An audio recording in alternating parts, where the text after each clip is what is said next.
Dolphins GM Chris Grier spoke to reporters yesterday, and he said a couple of things that caught our eye. First of all, he said the door is indeed slammed shut on a pursuit of quarterback Deshaun Watson. Watson's still available. Lovie Smith, the coach of the Texans, is basically begging someone to end this thing. Let's move on. Let's move forward. Let's get it done. Well, if the phone calls, if the phone rings, if someone calls, if the phone calls, the team on the other end is not going to be the Miami Dolphins, according to Chris Grier. Now, it wouldn't be the first time somebody said something that wasn't true, but on this point, he's writing a check. Don't you, on this one? He's writing a pretty clear check.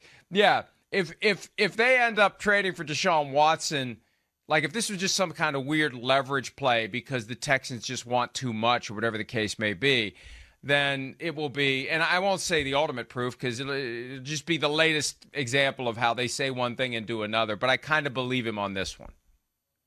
I'm with you. I think the some of the chatter that we heard, right, when the Brian Flores did get fired, some of that, it did seem like they were finally going to, all right, we're going to try to make it work with Tua.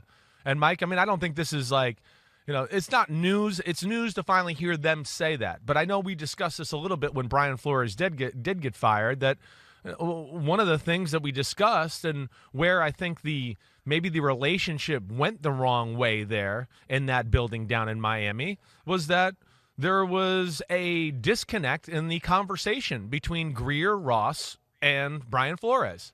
And Flores, who was, I think, all in on trying to get Deshaun Watson and wanted to make that happen, or at least it seems that way.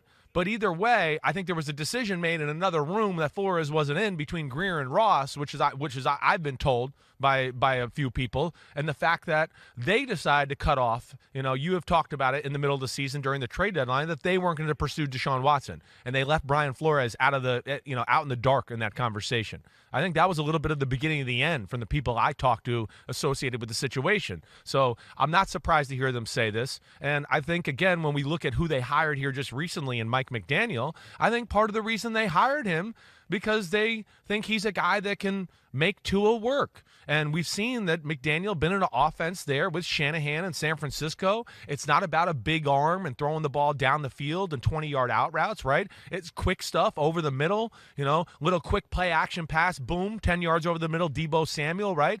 That's what I think the Dolphins are going to emulate, and I think that's why they got McDaniel to pair him with Tua.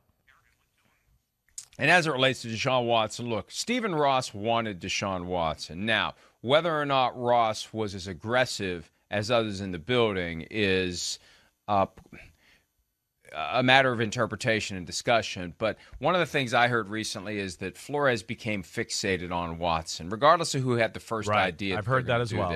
It became something that Flores really, really, really wanted to do, to the point where someone suggested to me recently that if they had done that deal, if Watson had been there, Flores would still be the coach. That one of the things that fractured the relationship was the failure to get Watson and the blowback after that, because Flores really, really, really wanted him.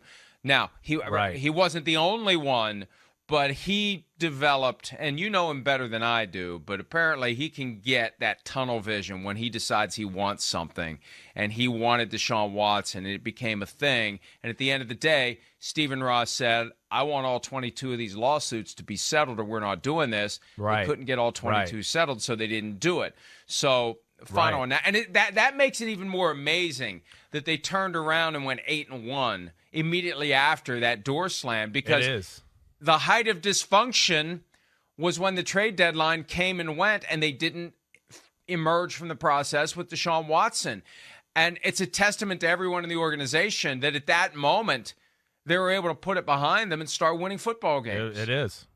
Yeah, no, you're right. It is. It's a pretty remarkable thing. It's very rare that you see that. But I think I think we're unpacking this pretty much. I mean, yeah, I know you're right. Stephen Ross wanted him, certainly.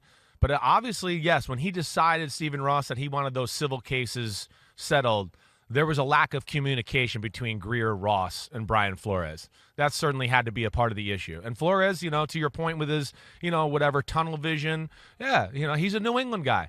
They know what they like. They know what they want. And I think there's also, coming from New England, he worked in the scouting department. We've talked about this before.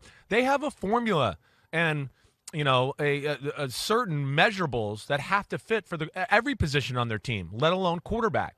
And I think they even, hold more true to a guy like Brian Flores, who grew up in the AFC East and now was coaching in the AFC East. He knew, man, to win that division, we're going to have to go to New England and play, New England, Buffalo, New York Jets, and some bad weather conditions. I know that was a concern with Tua. We've seen that already. It's 2 years, and we've seen Tua struggles when it's cold, a little bit drizzle, rain, whatever that is. And I think that's where it all kind of came to a head, or those were the issues at least, nevertheless. But it does seem like this Watson thing was kind of the beginning of the end for that era there down in Miami. Hi, I'm Mike Tirico, and thanks for watching. Make sure to hit subscribe for the latest news and highlights from NBC Sports.